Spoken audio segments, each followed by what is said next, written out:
नमस्कार दोस्तों, आप सभी का स्वागत है हमारे इस आदि सागर यूट्यूब चैनल में।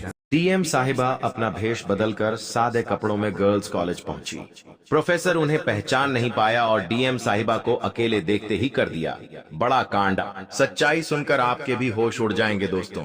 वीडियो की शुरुआत करने से पहले आप इस वीडियो को लाइक कर दीजिए।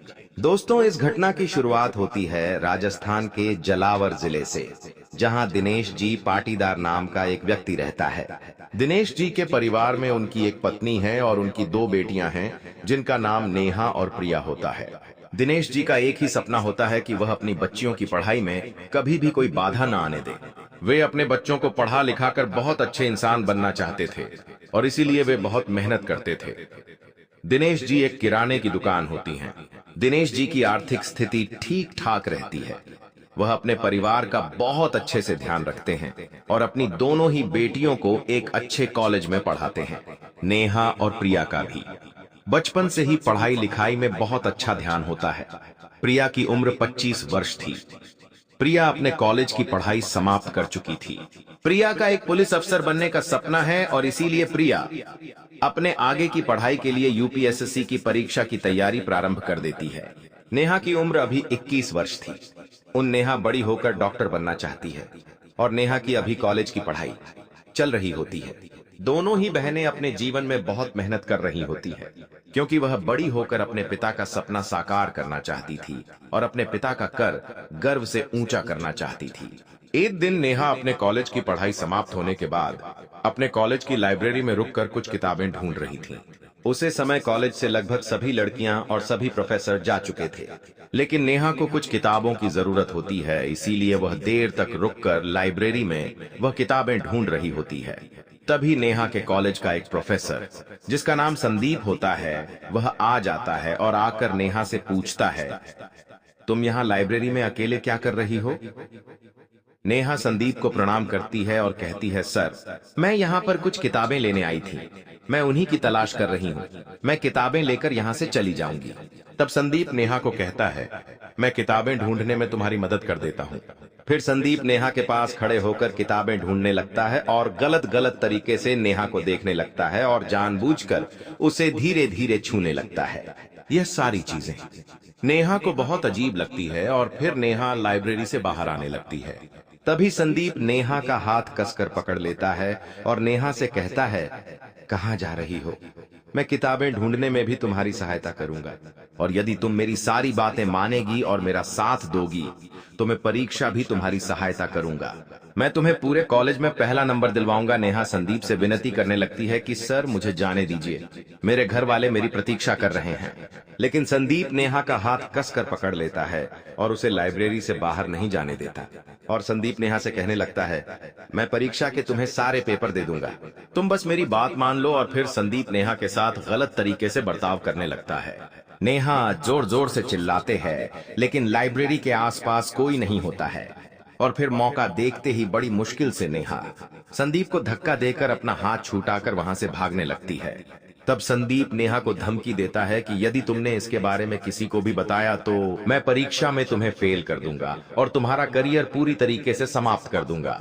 तुम्हारा जो डॉक्टर बनने का सपना है वह केवल एक सपना ही रह जाएगा और तुम पुलिस के पास जाने की तो गलती भी मत करना, क्योंकि तुम्हारे पास कोई सबूत भी नहीं है और यदि तुमने मुझ पर किस्सा कोई आरोप लगाया तो मैं तुम्हारे पूरे परिवार पर मानहानि का केस कर दूंगा और तुम्हारे पूरे परिवार को बर्बाद कर दूंगा। नेहा जब यह सारी बातें सुनती है तो वो बहुत ज्यादा डर जाती है और रोते रोते वहां से भागने लगती है। अब नेहा के मन में दो प्रकार के डर आ गए थे। वह सोचती थी, यदि मैंने इस घटना के बारे में कॉलेज में किसी को बताया तो वह प्रोफेसर मुझे फेल कर देगा, या फिर मैंने इस घटना के बारे में पुलिस को बताया तो वह प्रोफेसर मेरे पूरे परिवार पर झूठा केस कर देगा, क्योंकि मेरे पास इस घटना के खिलाफ कोई ठोस सबूत नहीं है। और कुछ समय बाद नेहा डरते डरते अपने घर पहुंच जाती है और अकेले चुपचाप उदास अपने कमरे में बैठ जाती है। नेहा के घर वाले नेहा से पूछने का बहुत प्रयास करते हैं, लेकिन नेहा उन्हें कुछ नहीं बताती और कहती है, मैं अपनी पढ़ाई को लेकर परेशान हूँ। लेकिन प्रिया समझ जाती है कि नेहा किसी और बात से परेशान है और फिर जब रात में नेहा के माता पिता सो जाते हैं तब प्रिया नेहा के कमरे में जाती है और देखती है कि नेहा अकेले में बैठी बैठी रो रही है। तब प्रिया नेहा के पास जाकर नेहा से सारी बात पूछती है कि तुम मुझे बता सकती हो तुम्हारे साथ क्या हुआ है। मैं तुम्हारी मदद जरूर करूंगी। मैं जानती हूँ तुम पढ़ाई में बहुत अच्छी हो और तुम्हारे चेहरे पर साफ नजर आ रहा है कि तुम पढ़ाई को लेकर परेशान नहीं हो। तुम्हारी परेशानी की वजह कुछ और है और कोई बड़ी वजह है। यदि तुम मुझे अपनी वजह बताओगी तो तुम्हारा मन भी हल्का हो जाएगा और तुम पढ़ाई पर अपना ध्यान सही से लगा सकोगी। तुम बिल्कुल डरो मत, जो भी बात है मुझे बता दो। नेहा भी अपनी बड़ी बहन के सामने अपना दुख नहीं छुपा पाती और डरते डरते रोते हुए प्रिया को सारी बात बता देती है। प्रिया जैसे ही उस प्रोफेसर की सच्चाई सुनती है, प्रिया को बहुत गुस्सा आता है। प्रिया नेहा से तुरंत पुलिस स्टेशन चलने को कहती है, लेकिन नेहा प्रिया को मना कर देती है कि मैंने अभी मेरे फाइनल ईयर की परीक्षा दी है।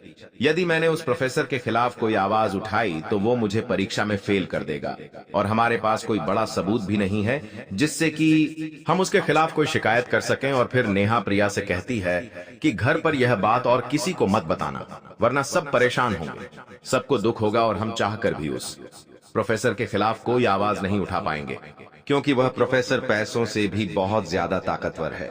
यदि हमने उसे पर बिना अपनी अमानती की थे सबूत के कोई भी केस कर तो वह उल्टा हमें फंसा देगा और फिर हम उसका सामना नहीं कर पाएंगे। तब प्रिया नेहा से कहती है कि तुम चिंता मत करो, मैं उस प्रोफेसर को बिल्कुल माफ नहीं करूंगी। उसे उसकी इस हरकत की सजा जरूर मिलेंगे और बहुत जल्द मिलेगी। तब प्रिया नेहा को लेकर अगले दिन अपने गांव की जो डीएम ऑफिसर होती है उसके पास जाती है और डीएम ऑफिसर को पूरी घटना के बारे में बताती है। और प्रिया उनसे विनती करती है कि आप कोई ऐसा एक्शन लीजिए जिसमें उस प्रोफेसर को रंगे हाथों हम पकड़ सके, क्योंकि यदि हमने उसके खिलाफ कोई शिकायत करी तो हमारे पास कोई सबूत नहीं है। लेकिन हम आपको इतनी गारंटी जरूर दे सकते हैं कि वह प्रोफेसर एक बहुत बेईमान इंसान है और वह कॉलेज की कई सारी लड़कियों के साथ ऐसी ही गलत हरकत करता है और कई सारी लड़कियों को ब्लैकमेल कर कर उन्हें परीक्षा में पास होने का लालच देकर उनके साथ इस प्रकार का गलत व्यवहार करता है। डीएम ऑफिसर जब नेहा और प्रिया की पूरी सच्चाई सुनती है तो वह उन दोनों से कहती है कि तुम बिल्कुल परेशान मत हो, मैं एक ऐसा प्लान बनाऊंगी जिसमें मैं खुद उस प्रोफेसर को रंगे हाथ पकड़ूंगी और उसके बाद तुम कॉलेज की सभी लड़कियां मिलकर उस प्रोफेसर के खिलाफ शिकायत लिखवाना। तो मैं खुद उसे कड़ी से कड़ी सजा दिलवाऊंगी और जब तक मैं उसे रंगे हाथ ना पकड़ लूं तुम्हारा किसी का भी नाम मैं सामने नहीं आने दूंगी। नेहा को उन डीएम ऑफिसर की यह बातें सुनकर बहुत अच्छा लगता है। फिर अगले ही दिन डीएम ऑफिसर एक प्लान बनाती है और वह अपने ही थाने में से 2 नौजवान महिला पुलिस अफसरों को बुलाती है और उन्हें कहती है कि तुम अपना भेष बदलकर उस कॉलेज में पढ़ाई करने जाओ और अपने कपड़ों में पाए कहीं ना कहीं छोटे छोटे कैमरे लगाकर जाओ और उस प्रोफेसर पर नजर रखो कि वह क्या हरकतें करता है और किस प्रकार से वह लड़कियों के साथ गलत व्यवहार कर रहा है। डीएम ऑफिसर अपनी दोनों काबिल अफसरों को भेष बदलकर उस कॉलेज में भेज देती है। जब वह दोनों ऑफिसर कॉलेज में अपने कपड़ों में कैमरा लगाकर जाती है तो वह उस प्रोफेसर संदीप पर नजर रखने लगती है।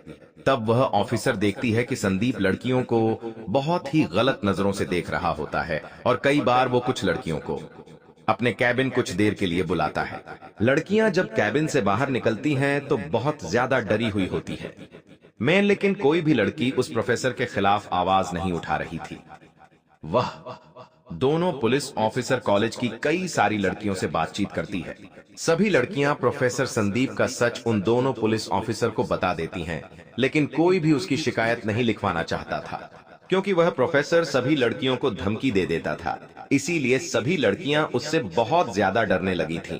फिर कुछ देर बाद जब कॉलेज समाप्त हो जाता है तो जैसा कि नेहा ने बताया था कि लाइब्रेरी में यदि कोई लड़की रहती है तो संदीप वहां पहुंच जाता है। तो जब पूरा कॉलेज समाप्त हो गया था, सभी लड़कियां कॉलेज से जा चुकी थीं और सभी प्रोफेसर चूके थे। तब वह दोनों पुलिस ऑफिसर जो भेष बदलकर उस कॉलेज में आई थी, उनमें से एक ऑफिसर लाइब्रेरी में चली जाती है और वहां पर कुछ किताब ढूंढने लगती है। कुछ ही देर के बाद संदीप वहां पहुंच जाता है और फिर संदीप उस पुलिस ऑफिसर को देखकर कहता है, तुम्हें आज से पहले इस कॉलेज में कभी नहीं देखा।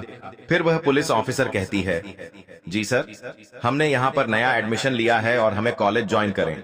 अभी कुछ ही दिन हुए हैं। और वह ऑफिसर अपना नाम मेघा बताती है। फिर संदीप उस ऑफिसर से कहता है कि देखो मेघा, यदि तुम इस कॉलेज से पढ़ाई कर रही था हो और तुम आगे चलकर एक डॉक्टर बनना चाहती हो तो तुम्हें मेरी सारी बातें मानना पड़ेगी। यदि तुम मेरी बात मानोगी